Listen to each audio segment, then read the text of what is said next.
everyone. How are you all? I hope you all are very good. Today, students, we are going to start the 12th chapter of Class 7 Science, that is about forest. Okay? So now, let's start the chapter.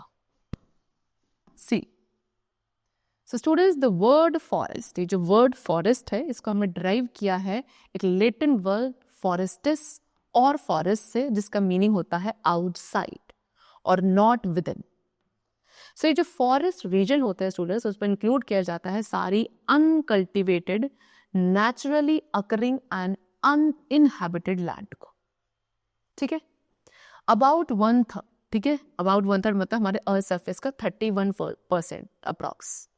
सो पूरे world के land surface का about 1/3 surface जो है forest से covered है. Forest एक ecosystem है जो कि डोमिनेटेड है बाय द ट्रीज. फॉरेस्ट हमें कुछ most useful renewable resources provide करते हैं. Forest prevent soil erosion, they replenish oxygen in the air and also maintain the fertility of the soil. Now forest can also be defined. Forest को आप define कर सकते हैं कैसे कि forest एक plant community है जो predominantly trees and other vegetation से बनी होती है, usually with a closed canopy. ठीक है? Forest के अंदर एक wide variety of different kinds of plants भी include किए जाते हैं which are growing in abundance. Forest home and shelter provide करते हैं to a wide variety of animal species also. Now there are broadly 3 types of forest, that is temperate forest, tropical forest and boreal forest. So now first of all forest structure. So the type of trees, किस टाइप के trees and plants different forest में मिलेंगे वो vary करता है depending on the climatic condition of the reason जहाँ पे वो फॉरेस्ट सिचुएटेड है. Now the topmost layer, एक रेन फॉरेस्ट की जो टॉपमोस्ट लेयर है स्टूडेंट, उसे हम एमर्जेंट लेयर कहते हैं. एंड इस लेयर पे bright sunlight, plenty of rain को रिसीव किया जाता है, also it is very white.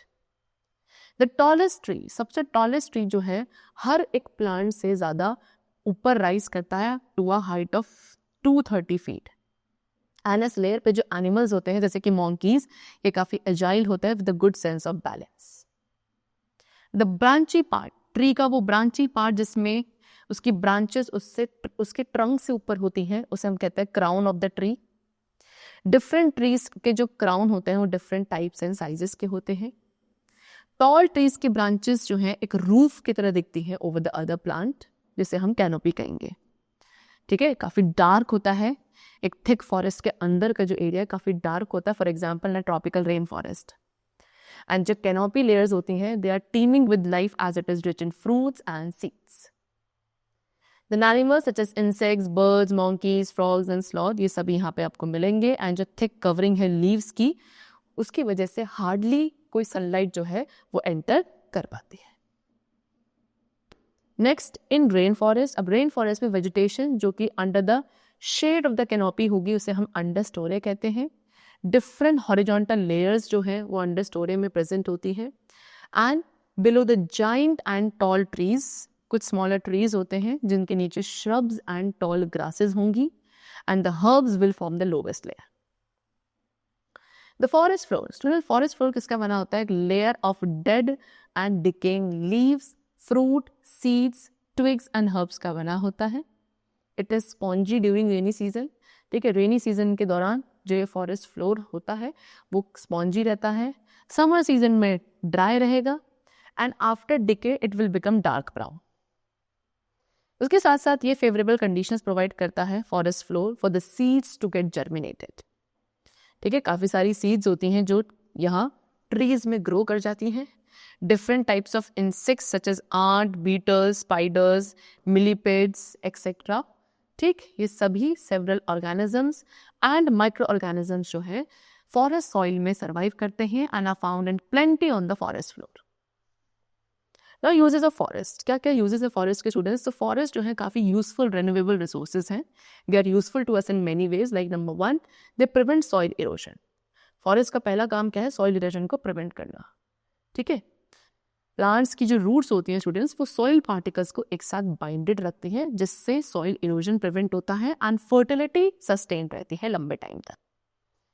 Plants उसके अलावा रेन ड्रॉप्स को स्टॉप करते हैं from falling on the ground with full force, जिससे सॉइल लूज होना या वॉश होना प्रिवेंट हो सकता है due to heavy rain. Then prevents floods and maintain water table. Second जो यूजफुलनेस है फॉरेस्ट की वो क्या है कि फ्लड्स को प्रिवेंट करते हैं और वाटर टेबल को मेंटेन करते हैं. कैसे? सी एज वी ऑल नो, जितने भी रेन ड्रॉप्स हैं वो लीव्स पे फॉल करती हैं and slowly slowly forest floor पे ड्रिप करेंगी. इस तरीके से वाटर कलेक्ट नहीं होता and become stagnant in the forest. Now this prevents flooding become in the forest area and allow the rain water to seep into the soil, and as a result water table recharge होती है and maintain रहती है throughout the year. Next is what provide food and shelter. Forest एक large number of animals को food and shelter भी provide करते हैं. ठीक है, तो forest as a optimal habitats है for a diverse array of wildlife, जो कि एक ecosystem provide करेंगे जहाँ पे एक variety of plants flourish कर सकें. अब these plants, ये plants in turn as a vital source serve करते हैं of food for an extensive range of herbivore animals. ठीक है, जिससे consequently prey की जो अवेलेबिलिटी है कार्निवोरस स्पीशीज के लिए वो इंक्रीज हो जाती है. जितने ज़्यादा हर्बीवोर्स होंगे उतने कार्निवोरस स्पीशीज के लिए प्लांट फूड मीडियम मिल जाएगा. सो द इंटरकनेक्टेडनेस, इस तरीके से ये जो इंटरकनेक्टेडनेस है that all creatures whether directly or indirectly ये सभी plants पे rely करते हैं अपने dietary needs के लिए. And in also addition to being a source of nourishment, ठीक है, एक source of nourishment के साथ साथ plants crucial shelter and safety भी provide करते हैं animals को. ठीक है, trees as a nesting spot है numerous bird species के लिए and higher primates के लिए like monkeys and apes as well as bat establish their homes in the forest cannot be. Meanwhile, various insects जैसे कि caterpillar, ladybirds, butterflies, moth, grasshoppers and fireflies, they find a refuge among the plant life. Okay. Next is what act as purifier. Plants air को भी purify करते हैं because वो oxygen release करते हैं during the process of photosynthesis. ठीक है, इससे जो ऑक्सीजन एंड कार्बन डाइऑक्साइड का रेशियो है एयर में वो मेंटेन रहता है.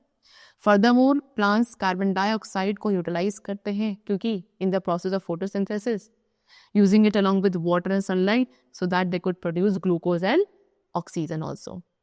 And इस रीजन के लिए फॉरेस्ट को हम क्या कहते हैं? Green lungs of the earth भी कहते हैं. ओके. नेक्स्ट, फॉरेस्ट क्या है? एक सोर्स है यूजफुल प्रोडक्ट्स का, यानी कि फॉरेस्ट से आपको timber, medicinal plant, latex, spices and बहुत सारे useful products we get from the forest only. Next, forest helps in keeping air cool. Forest जो है अपने नेबरिंग एरियाज में एयर को कूल रखने में भी हेल्प करते हैं. ठीक है, फॉरेस्ट का काम है कूलर टेम्परेचर को मेंटेन करना. कैसे? ग्राउंड को शेड प्रोवाइड करके एंड सॉइल टेम्परेचर को रिड्यूस करके. फॉरेस्टेड एरियाज जो नियर रिवर, लेक या पॉन्ड्स होते हैं वो भी कूलिंग में कंट्रीब्यूट करते हैं through evaporation and the cooling effect of water bodies. So these were some of the usefulness of forest in our nature. And now we have what interdependence of plants and animals. See, not only plants, केवल plants ही animals की help नहीं करते उनके survival में. Instead, animals जो एक forest के अंदर रहते हैं वो भी forest plants की growth में helpful होते हैं. कुछ animals and insects जैसे कि butterfly, honeybees, hummingbirds, bats and moths ये help करते हैं flowers को pollination में. And without pollination, flowering plants जो हैं वो seeds नहीं बना सकते and hence cannot reproduce. So pollination is must. उसके अलावा animals seed dispersion में भी help करते हैं. Several seeds और fruits जिन पे hair और spines होते हैं ये animal की skin या fur के साथ stuck हो जाते हैं and then they are carried to long distances. Animal excreta and उनकी जो dead bodies है वो भी soil में nutrients add करती है जो कि as a manure एक्ट करेगा एंड प्लांट की ग्रोथ के लिए मिनरल्स प्रोवाइड करेंगे. देन द लिविंग ऑर्गेनिजम्स जो कि बायोटिक कंपोनेंट्स बनाते हैं एक एनवायरनमेंट के, उनको हम 3 ग्रुप्स में डिवाइड करते हैं डिपेंडिंग कि उन्हें अपना फूड किस तरीके से मिल रहा है. जैसे कि ग्रीन प्लांट्स को आप ऑटोट्रॉफ्स कहते हो because they can produce their own food, इसलिए हम फूड प्रोड्यूसर्स भी कहते हैं ग्रीन प्लांट्स को. ये फोटोसिंथेसिस प्रोसेस के थ्रू अपना फूड प्रिपेयर करते हैं. फिर लिविंग ऑर्गेनिजम्स जो अपना फूड खुद से प्रिपेयर नहीं कर सकते एंड अदर ऑर्गेनिजम्स के कंजम्पशन के ऊपर या ऑर्गेनिक मैटर के ऊपर डिपेंडेंट है अपने फूड के लिए. They are called heterotrophs. And heterotrophs को हम फूड कंज्यूमर्स भी कहते हैं. Herbivorous animals primarily plant food खाते हैं. कार्निवोरस एनिमल्स प्राइमरली हर्बीवोरस को खाते हैं. एंड जो माइक्रो ऑर्गेनिजम्स यानी कि डिकम्पोजर्स हैं वो डेड प्लांट्स एंड एनिमल्स के ऊपर फीड करते हैं and then they produce humus. So this is how कैसे प्लांट एंड एनिमल्स जो हैं एक दूसरे के ऊपर डिपेंडेंट है for their survival. So hence the change in the size of the population. इसीलिए अगर इनमें से किसी एक की पॉपुलेशन के साइज में चेंज आता है तो उससे अदर की पॉपुलेशंस भी अफेक्ट होगी. एंड दिस इंटरडिपेंडेंस जो है, ये interdependence plant and animal population के बैलेंस को मेंटेन करने में हेल्पफुल होती है इन अ फॉरेस्ट. फॉर एग्जाम्पल, अगर बहुत सारे डियर फॉरेस्ट के अंदर हो जाते हैं, ठीक है, तो वहां पे क्या नहीं बचेगी, सफिशिएंट ग्रास जो है सभी डियर के लिए नहीं होगी. एंड देन फिर क्या होगा, डियर को स्टार्व करना पड़ सकता है, यानी कि वो भूखे रह सकता है and eventually they could die due to lack of grass. And अगर इनकी पॉपुलेशन डिक्रीज हो जाएगी तो फॉरेस्ट में फिर ग्रास की ग्रोथ अच्छी खासी होने लगेगी, जिससे अदर हर्बीवोर्स को फूड मिलेगा. बर्ड्स जो कि इंसेक्ट्स पे फीड करते हैं वो भी क्या करेंगे, उनको भी बेनिफिट मिलता है. And so will the bird eaters also. But this won't go for long. लेकिन ये ज्यादा लंबे समय तक नहीं चलेगा. क्यों?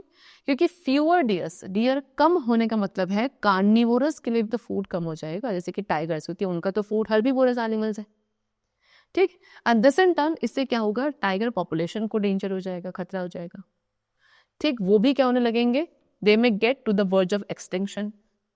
इसीलिए हर एक लिविंग बीइंग, चाहे वो प्लांट हो या एनिमल हो, वो एक दूसरे के ऊपर डिपेंडेंट है अपने वेलबींग के लिए एंड इस प्लांट एनिमल इकोसिस्टम के बैलेंस के लिए. Now next we have the topic food chain. The sequence in which a plant is eaten by an animal. वो sequence जहाँ पे एक plant किसी other animal के through खाया जाता है and then उसको एक बड़ा animal खा जाता है and so on. This is called a food chain. For example, green plant को grasshopper ने खाया and then एक frog ने उस grasshopper को खा लिया and उस frog को फिर एक snake खा गया and उस snake को फिर एक eagle ने खा लिया. So इस तरीके से यहाँ पे एक छोटी सी food chain बन गई, ठीक है.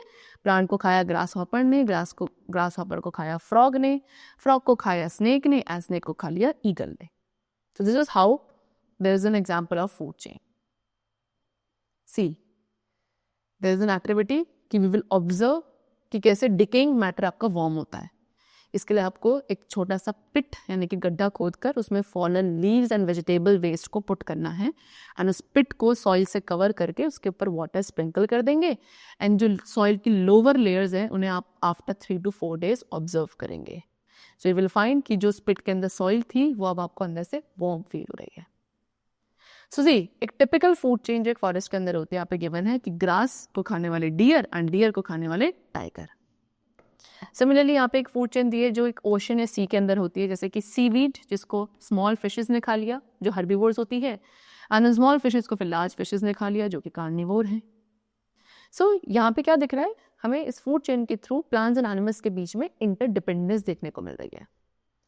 When an animal dies in the forest, जब एक फॉरेस्ट के अंदर एनिमल डाई मर जाते हैं तो वो फिर vulture, crow, jackal and insects जैसे एनिमल्स का फूड बन जाते हैं एंड इस तरीके से न्यूट्रन्स रोटेट होंगे एंड फॉरेस्ट के अंदर कुछ भी वेस्ट नहीं होता. सन आपका अल्टीमेट सोर्स ऑफ एनर्जी है for everything on the earth. Then they have given you कि किस तरीके से एक फूड चेन में एनर्जी का फ्लो होता है. जैसे कि सन से फिर जो एनर्जी है वो प्रोड्यूसर में ट्रांसमिट होती है, प्रोड्यूसर से जाएगी प्राइमरी कंज्यूमर में, then tertiary consumer, then secondary consumer and then finally to the decomposers. A large number of food chain is students forest system के अंदर large number of food chain coexist करती हैं which shows कि कैसे food and energy का transfer होता है from herbivores to carnivores. So the network of food chain का एक ऐसा network जो interconnected होता है at various level that is called a food web. Okay? Now we have the topic deforestation. Destruction of forest or falling of trees on a large scale is called deforestation. Forest का destruct होना या trees का large scale पे fall होना, it is called deforestation. Areas which are once covered, ऐसे areas जो कभी एक टाइम पे फॉरेस्ट से कवर्ड रहते थे अब वो जंगल्स बन चुके हैं of concrete and ever increasing human population जो है ये मोस्ट इंपॉर्टेंट फैक्टर है जो इन ट्रीज के फॉल होने का कारण है। ठीक है, कुछ पॉपुलेशन बेस्ड फैक्टर्स यहाँ पे गिवन है जिसकी वजह से trees are getting fall. Number 1, क्योंकि हमें ज़्यादा हाउस क्रिएट करने पड़ रहे हैं सो दैट इंक्रीजिंग पॉपुलेशन को अकोमोडेट किया जा सके, इसलिए फॉरेस्ट को कट किया जा रहा है। सेकेंडली, फूड प्रोडक्शन को इंक्रीज करने के लिए फॉरेस्ट लैंड को हम एग्रीकल्चर लैंड में कन्वर्ट कर रहे हैं। थर्डली, वुड रिक्वायरमेंट जो है वो इंक्रीज हो चुकी है for paper and various other industries which leads to the cutting down of trees. And then industrial development increase हो रहा है जिससे डिफॉरेस्टेशन बढ़ रहा है। ओके, एज मोर टाउनशिप, क्योंकि ज़्यादा से ज़्यादा टाउनशिप्स जो है वो आपकी क्या हो रही है, ग्रोइंग पॉपुलेशन को अकोमोडेट करने के लिए आ रही है, इसलिए मोर फॉरेस्ट एरिया को क्लियर किया जा रहा है एक एफिशिएंट ट्रांसपोर्ट सिस्टम के डेवलपमेंट के लिए, primarily through roads. Overgrazing of animals की ओवरग्रेजिंग, ठीक है, उसकी वजह से, सो बिकॉज ऑफ ग्रेजिंग जो कि प्लांट्स की एबिलिटी को एक्सीड करती है to regrow and recover, so thus not only reducing grassland but also leaving soil prone to erosion. Felling of forest का कट डाउन करना या फेल करना अर्थ के वेलबींग के लिए डेंजरस है। एज वी नो कि प्लांट कार्बन डाइऑक्साइड एब्जॉर्ब करते हैं एंड अर्थ का टेम्परेचर जो है ना, वो कूल रहता है। बट अगर फॉरेस्ट डिस्ट्रॉय हो जाएंगे तो अर्थ के टेम्परेचर में इंक्रीज देखने को मिलेगा and also increase carbon dioxide concentration, जिससे ग्लोबल वार्मिंग में ऐड होगा and it will adversely affect all the forms, life forms on the planet. Okay, next we have afforestation, large scale planting of trees. Afforestation is the reverse of deforestation. अब एक large scale पे trees को plant करना is known as afforestation. Afforestation हमारे environment को save करने में help करता है from the bad effects of soil erosion, global warming, reduction in rainfall etcetera. Now it gives way to combating soil erosion. Afforestation से हम soil erosion को combat कर सकते हैं। डायरेक्ट सीडिंग और प्लांटिंग ऑफ ट्रीज, सॉइल में water retention को improve किया जा सकता है, क्लाइमेट चेंज कंट्रोल होता है, बायोडाइवर्सिटी इंक्रीज होती है, इफेक्टिव मीन्स आपको मिलते हैं फॉरेस्ट फायर को कॉम्बैट या प्रिवेंट करने के लिए, and plant cultivation and wise use of agriculture land. Okay, see Chipko movement क्या था, यूनिक एग्जाम्पल था जिसमें टिहरी गढ़वाल के जो लोग थे, विलेज पीपल, वो आगे आए थे ट्रीज को एम्ब्रेस करने के लिए to stop their commercial felling. Next is conservation of forest. Students, we must undertake, हमें कुछ स्टेप्स को अंडरटेक करना चाहिए फॉरेस्ट को कंजर्व करने के लिए, so that we could maintain the balance in nature. ठीक है, कैसे कर सकते हैं आप? अवेयरनेस स्प्रेड कीजिए about the usefulness of forest. ठीक है, फॉरेस्ट की यूजफुलनेस के बारे में हमें ज़्यादा से ज़्यादा जानकारी लोगों को देनी चाहिए। सेकेंडली, फॉरेस्ट रिसोर्सेज को काफ़ी केयरफुली एंड जुडिशियली यूज़ किया जाना चाहिए। ऑल्टरनेट सोर्सेज ऑफ एनर्जी का हम यूज़ कर सकते हैं instead of burning firewood. Then overgrazing को प्रोहिबिट किया जाना चाहिए। ठीक है, जो परमिशन हमने ट्रीज को कट करने की दी है उसे आप केवल एक कंडीशन के साथ ग्रांट कीजिए कि जितने ट्रीज आप कट कर रहे हैं उससे twice the number of trees को प्लांट किया जाएगा। देन कॉन्टिन्यूस एफॉरेस्टेशन प्रोग्राम्स को एनकरेज किया जाना चाहिए। Wildlife we should protect and also practising 5 hours। 5 hours हमें प्रैक्टिस करना है, that is reduce, reuse, recycle, refuse and repurpose. ठीक है, तो ये 5 hours को हमें प्रैक्टिस करना है as a step towards conservation and improvement to environment important. Okay, so the chapter is completed and I hope that you must have understood the importance of forest in our life. So now what we have to do, we have to plant more and more trees so that on our own level we could take some few or little steps to conserve the nature around us. Now let's meet in the next session very soon, and then take care of yourself and thanks to everyone.